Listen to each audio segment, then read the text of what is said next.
यहाँ पर हमको ये एक मैट्रिक्स गिवन है और हमको ये चीज़ प्रूव करनी है। अब यहाँ पर जब भी हमको ऐसे कुछ प्रूव करना होता है जहाँ पर ये हमारा n की फॉर्म में गिवन होता है, तो इसको हम अपने मैथमेटिकल इंडक्शन से प्रूव करते हैं। उसमें सबसे पहले हम n = 1 के लिए प्रूव करते हैं।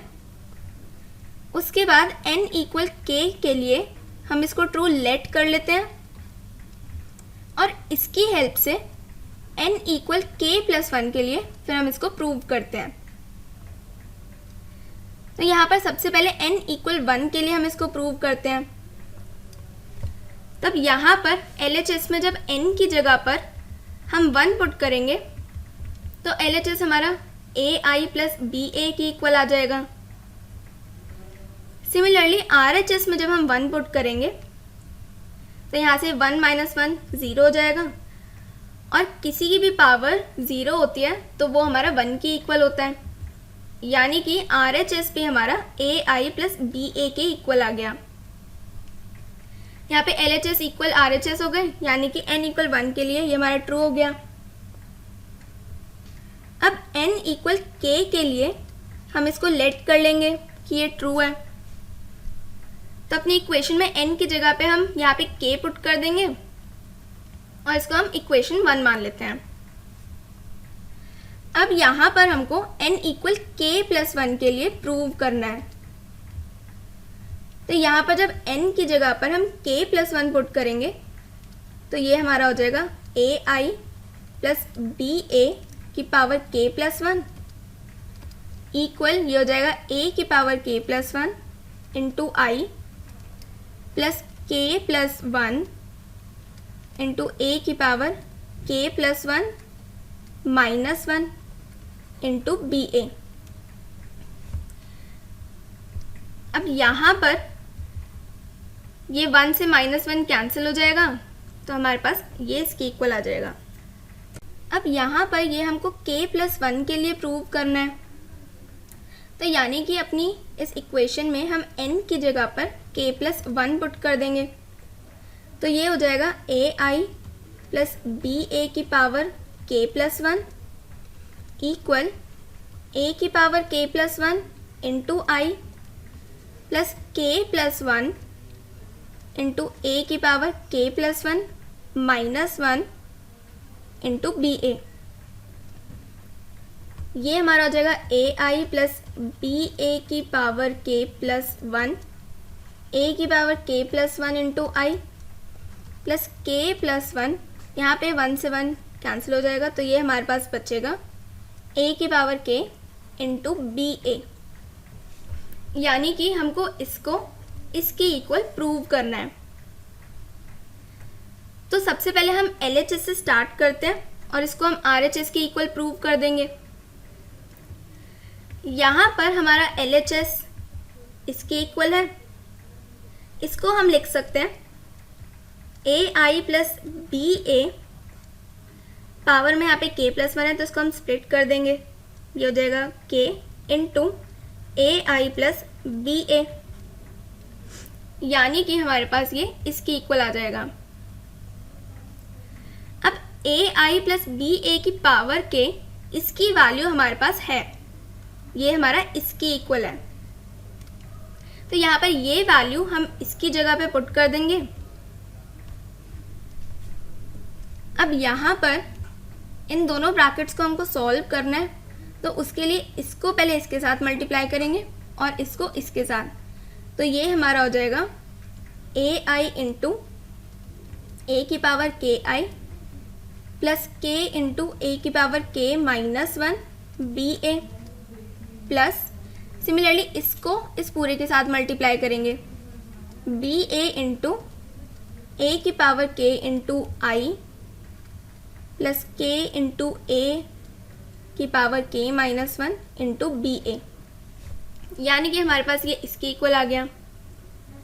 अब सिमिलरली इसको हम इन दोनों के साथ करेंगे मल्टीप्लाई और इसको भी इन दोनों टर्म्स के साथ करेंगे, तो ये हमारा आ जाएगा AI इंटू a की power k into I plus AI into k into A की power k minus 1 B A, plus ऐसे ही इसको भी मल्टीप्लाई करेंगे तो ये हो जाएगा बी ए इंटू ए की power k into I plus B A into k into A की power k minus 1 into B A, यानी कि ये हमारा आ जाएगा इसके इक्वल। अब यहाँ से ये जो a और ये a की पावर k है इसको हम एक साथ लिख लेते हैं, यानी कि हो जाएगा a इंटू ए की पावर k, और I को एक साथ लिख लेते हैं, ये हो जाएगा I क्रॉस I। ऐसे ही यहाँ पर भी हमारे पास a और a की पावर k माइनस 1 है, इन दोनों को हम एक साथ लिख लेते हैं। I और a को हम एक साथ लिख लेते हैं और b को हम अलग लिख लेते हैं यहाँ पर। सिमिलरली इसमें भी हम ऐसे ही लिखेंगे।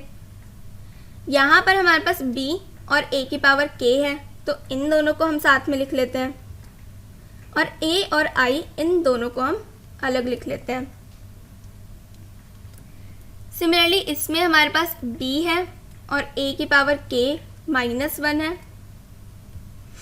और यहाँ पर हमारे पास एक और b है, और यहाँ पर हमारे पास दो a हैं, तो यानी कि हो जाएगा a क्रॉस a। अब यहाँ पर ये है a की पावर k और a की पावर 1, बेस सेम होता है तो हमारी पावर ऐड हो जाती है, तो ये हो जाएगा a की power k plus 1। I cross I हमारा I के इक्वल होता है। दो आइडेंटिटी मैट्रिक्स को हम मल्टीप्लाई करते हैं तो हमारा आइडेंटिटी मैट्रिक्स ही आती है। ये हमारा हो जाएगा k इंटू बी, यहाँ पर भी हमारा बेस सेम है तो पावर ऐड हो जाएगी, ये हो जाएगा a की power 1 plus k minus 1। I into A हमारा a के इक्वल होता है, प्लस यहाँ पर ये है b इंटू ए की पावर k। सिमिलरली यहाँ पर भी a इंटू आई हमारा a के इक्वल होगा, ये हमारा हो जाएगा b square k into A की power k minus 1, a into A हमारा हो जाएगा a स्क्वायर। यहाँ पर ये कैंसिल हो जाएगा, इसको सॉल्व कर लेंगे तो यहाँ से ये हमारा इसके इक्वल आ जाएगा।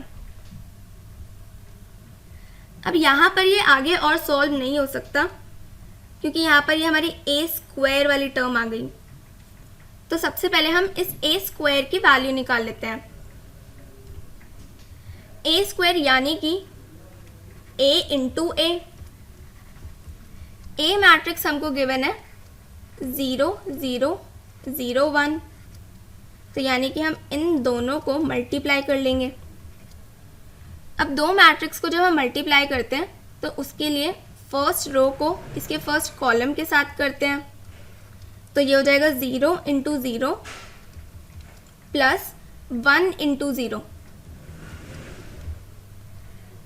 ये वाली एंट्री के लिए इसकी फर्स्ट रो को इसकी सेकेंड कॉलम के साथ करेंगे, तो ये हमारा हो जाएगा 0 इंटू 1 प्लस 1 इंटू 0। यहाँ वाली एंट्री के लिए इसकी सेकेंड वाली रो को इसके फर्स्ट वाले कॉलम के साथ करेंगे, तो ये हमारा हो जाएगा 0 इंटू 0 प्लस 0 इंटू 0। सिमिलरली ये वाली एंट्री के लिए सेकेंड रो को इसकी सेकेंड कॉलम के साथ करेंगे, यानी कि ये हो जाएगा 0 इंटू 1 प्लस 0 इंटू 0, यानी कि ये हमारी आ जाएगी 0 0 0 और ये 0, यानी कि a स्क्वायर हमारी 0 मैट्रिक्स की इक्वल आ गई। इसको नोट कर लेते हैं। अब यहाँ पर a स्क्वायर की वैल्यू हम अपनी इक्वेशन में पुट कर देते हैं, तो यहाँ से हमारी इक्वेशन ये इसकी इक्वल बन जाएगी। अब यहाँ पे 0, ये हमारी 0 मैट्रिक्स है और इसको हम अपनी 0 मैट्रिक्स के साथ मल्टीप्लाई करेंगे तो ये पूरा भी हमारा 0 मैट्रिक्स ही बन जाएगा। अब इन दो टर्म्स में ये चीज़ हमारी कॉमन है, तो इसको हम कॉमन निकाल लेते हैं। ये हो जाएगा a की power k plus 1 into I, plus इसको हम कॉमन लेंगे तो ये हो जाएगा b इंटू ए की पावर k इंटू ए, और अंदर हमारा बच जाएगा यहाँ से k प्लस यहाँ से हमारा 1 बच जाएगा। और यही हमारी राइट हैंड साइड थी, यानी कि जो हमारा LHS है वो हमारा RHS के इक्वल आ गया, यानी कि ये हमारा n इक्वल k प्लस 1 के लिए भी ट्रू हो गया। अब यहाँ पर हमको ये लाइन ज़रूर लिखनी है, by the principle of mathematical induction ये हमारा हर n के लिए ट्रू हो गया है। अगर ये सब्जेक्टिव पेपर होता है तो ये लाइन लिखने के लिए हमारे हाफ मार्क्स होते हैं।